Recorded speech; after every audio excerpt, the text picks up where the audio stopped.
Bonjour à tous, je suis ravie de vous retrouver cette semaine dans l'invité du jour et je suis ravie de recevoir Laura Marouani. Elle est présidente de l'association La Colombe à Marseille, une association de parrainage de proximité au bénéfice des enfants placés à l'aide sociale à l'enfance. Laura, bonjour. Bonjour. Bienvenue dans l'invité du jour, je suis ravie de vous recevoir. Ravie d'être là. Alors, j'aimerais que vous nous présentiez l'association Colombe. Oui, alors donc on est une association fondée depuis 2019. Oui. Et donc notre but c'est de mettre en place en fait des parrainages pour les enfants, comme vous l'avez dit, qui sont placés à l'aide sociale à l'enfance. Et donc les parrains sont des gens de la population marseillaise, des hommes, des femmes, retraités, jeunes, mariés, ayant des enfants ou non, qui souhaitent bénévolement mettre leur temps à disposition pour ces enfants. Vous avez vous-même fondé cette association, c'était en 2019. Oui. Qu'est-ce qui vous a motivé, Laura?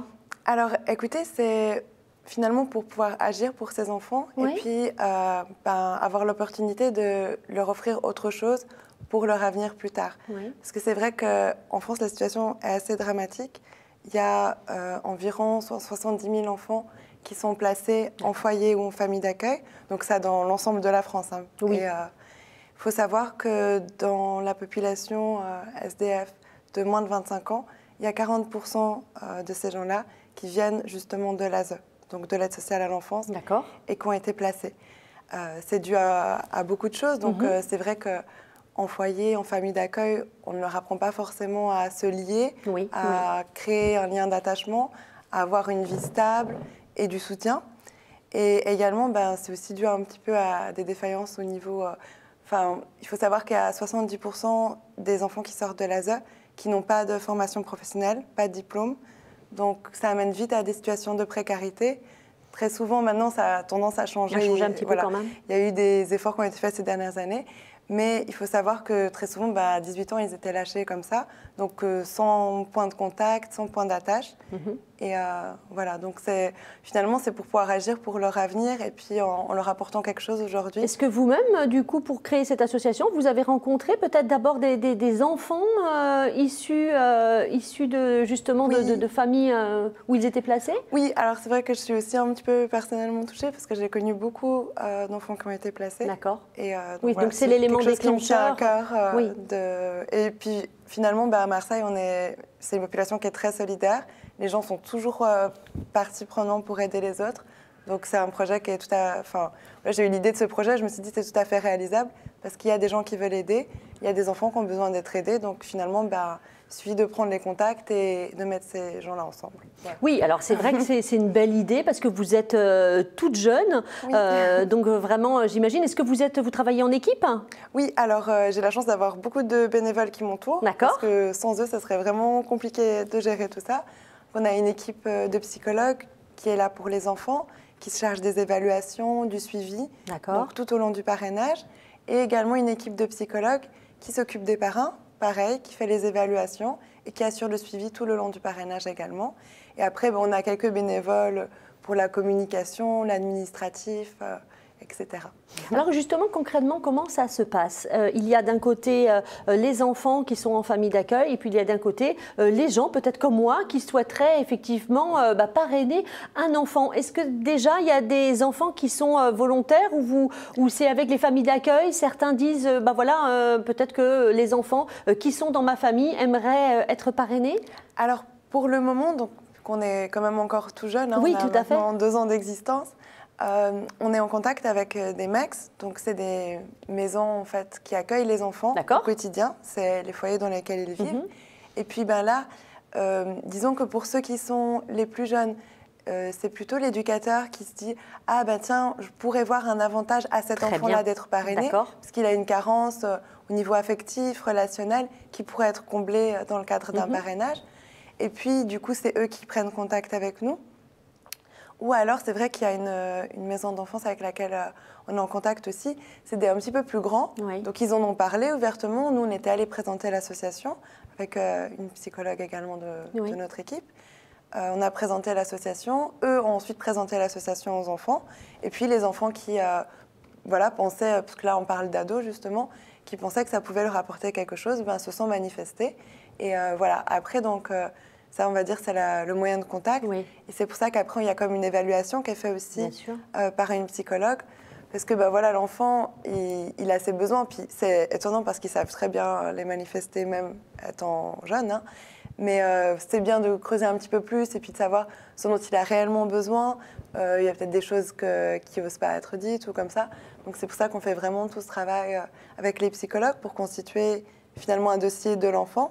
Et puis on fait exactement le même travail du côté des parents. Sauf que là, c'est plutôt... D'ailleurs, c'est pour ça aussi que je suis là aujourd'hui. C'est vrai que c'est plutôt de la communication, se faire connaître. C'est-à-dire que vous manquez de parrains? Alors, non, ça va. Et malgré la crise sanitaire, on a quand même pas mal de demandes, je dirais plutôt. Mais c'est vrai que les gens découvrent à chaque fois, parce que le parrainage de proximité est quelque chose qui existe à Marseille, mais c'est plutôt pour les enfants, c'est plutôt un parrainage scolaire ou alors financier, si je puis dire. Oui. Voilà. Oui, là, c'est pas du tout financier, on est bien d'accord, c'est bénévole, effectivement. Voilà, c'est du temps qu'on va donner aux enfants.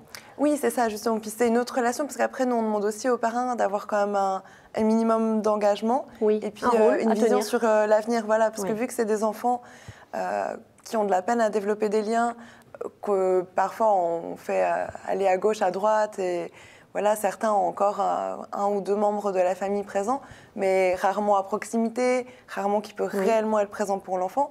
Et ce qu'on cherche à lui apporter, c'est de la stabilité et puis un point d'ancrage. Donc si c'est une personne qui n'est pas sûre de rester à Marseille dans les 2 prochaines années, nous, ça nous pose un petit problème. Donc on demande ça aux parents. Et voilà, la chose, c'est surtout avoir du temps à apporter. Et voilà. Les enfants ont quel âge en général? Ça va de quel âge à quel âge? Enfin, jusqu'à quel âge on peut parrainer un enfant en tout cas? Alors nous, pour les enfants de 3 à 18 ans, en fait, parce qu'avant 3 ans, c'est un petit peu difficile d'évaluer leurs besoins. Et puis voilà, on est déjà parti comme ça. Après, à savoir qu'on a aussi eu des demandes pour dès qu'ils arrivent à 18 ans ou des tout jeunes adultes qui ont 19-20 ans. Et c'est vrai que nous, on prend en compte les demandes en fait, jusqu'à 18 ans. Après, par contre, ça ne veut pas dire que si un parrain a commencé à parrainer un enfant à l'âge de 7 ans, il arrive à 18 ans, on va lui dire « Ah ben nous, on ne fait plus de suivi et puis vous devez arrêter. » Non, parce qu'ils auront peut-être lié aussi forcément un lien justement très fort. C'est ça. Donc nous, on restera tout aussi longtemps que... On restera en fait toujours présent, tout aussi longtemps que la relation de parrainage durera. On ne s'arrête pas à 18 ans. Après, c'est sûr qu'à mettre en place, c'est plus délicat quand on parle d'adultes. Donc voilà. Mais surtout 3 à 18 ans. Vous êtes le garant, évidemment, de la bonne entente entre l'enfant, le parrain. Est-ce que régulièrement, il y a un petit point avec vous qui est fait? Oui, justement. Alors, pas avec moi directement, avec les équipes de psychologues. Voilà. Et faut savoir que, étant donné qu'on parle d'enfants qui sont placés dans une MEX, il y a également des retours qui se font. Et puis, toujours des contacts, quoi. On assure le suivi et puis justement, on reste en lien. Comment sont les premiers retours? Alors, plutôt positif. Après, c'est vrai qu'on commence là à mettre en place les premiers parrainages. D'accord. Donc, on a fondé l'asso il y a maintenant 2 ans. Et, donc, il y a toute une mise en place. Voilà, les premiers temps, il fallait faire des contacts, trouver des mecs qui soient d'accord de partir dans cette aventure avec nous, on va dire. Parce que c'est quelque chose, voilà, comme je disais avant, c'est vrai que le parrainage de proximité existe, c'est quelque chose que les gens connaissent, mais pas forcément pour des enfants qui sont placés. Et il y a quand même beaucoup d'autres choses qui rentrent en ligne de compte, auxquelles il faut penser. Donc voilà, c'est quand même beaucoup de travail à mettre en place. Après, on a été un petit peu freiné, comme beaucoup de domaines, par la situation sanitaire. Donc c'était délicat de mettre en contact des gens. Il faut savoir que on laisse pas le parrain venir comme ça puis prendre l'enfant. Donc il y a toute une procédure, il y a des rencontres qui doivent se faire. Et voilà, c'est quelque chose de très sérieux, évidemment, pour le bien de tous. Voilà, et donc c'est vrai que on a dû, par rapport aux mesures sanitaires et tout, on a pris, disons que tout a pris un petit peu plus de temps, mais là, ça va sur la bonne voie. Et puis, vous avez un petit peu parlé des besoins des enfants, besoin de stabilité. Certains ont besoin peut-être effectivement de discuter, d'avoir peut-être un adulte référent de confiance, mais aussi on peut leur apporter peut-être des choses sur le plan culturel, quand ça sera possible évidemment. Oui, c'est vrai que tout est envisageable en fait. Oui, oui, bien sûr. Le but c'est aussi, nous on regarde en mettant, quand on fait les dossiers de l'enfant et du parrain, qu'il y ait aussi un peu des atomes crochus, des points communs, et puis comme ça, voilà, qu'il puisse y avoir aussi, faire partager de la culture, les passions, le sport. Enfin, voilà. C'est vrai que c'est quelque chose qui apporte aux deux. Et puis, c'est souvent plus facile aussi de commencer, quand on noue des relations au début, de commencer en partageant des choses qu'on apprécie tous les deux. C'est vrai. Et après, voilà, les liens se font, et puis... Ensuite, après, ce n'est pas une obligation, je dis souvent... Peut-être des choses un petit peu plus ludiques au départ pour se connaître et s'apprivoiser, c'est un petit peu ça aussi. C'est ça, parce que ça passe souvent un petit peu mieux. Après, c'est pas du tout une obligation. Voilà. Ce qui est important, c'est de faire des activités. On ne dit pas aux parrains, vous devez absolument faire au moins une fois, je sais pas, vous le prenez... une fois tous les 2 samedis, au moins une fois par mois, vous êtes obligé d'aller soit au musée, soit... Non, bien sûr que pas du tout. C'est vraiment très libre. Et après, on est assez sur la transparence et de tout dire. Donc, c'est pour ça aussi qu'il y a ces suivis. Et donc, si l'enfant, quelque chose ne l'a pas plu, il peut le dire. Tout comme si le parrain, il a proposé quelque chose. Enfin, voilà. Alors un concert pour vous aider devait avoir lieu avec l'équipe du Calms qu'on connaît bien à Provence-Azur et qu'on suit et qu'on soutient. Le concert devait être donc joué le 24 avril. Évidemment, avec cette crise sanitaire, il n'a pas pu avoir lieu. Il aura lieu normalement, et on croise les doigts, le 29 mai, en sachant que c'est donc un opéra et que tous les bénéfices seront reversés à votre association. Hein. Oui, tout à fait. Et donc, à noter, parce que le concert en avril devait avoir lieu à l'Opéra de Marseille. Oui. Donc, a priori, avec les conditions sanitaires actuelles, ça sera plutôt au conservatoire. Donc, il y a un petit changement de lieu. Super. Merci beaucoup Laura d'être venue sur le plateau de l'invité du jour nous présenter votre association. Bravo pour ce que vous faites et avec bravo également à l'équipe des bénévoles qui sont à vos côtés. Chers téléspectateurs, aujourd'hui c'est la dernière de l'émission L'invité du jour. La semaine prochaine, une autre chaîne et d'autres programmes vous attendent. J'étais très très heureuse de partager ces derniers mois avec vous, chers téléspectateurs, chers invités. Voilà, c'était un vrai plaisir.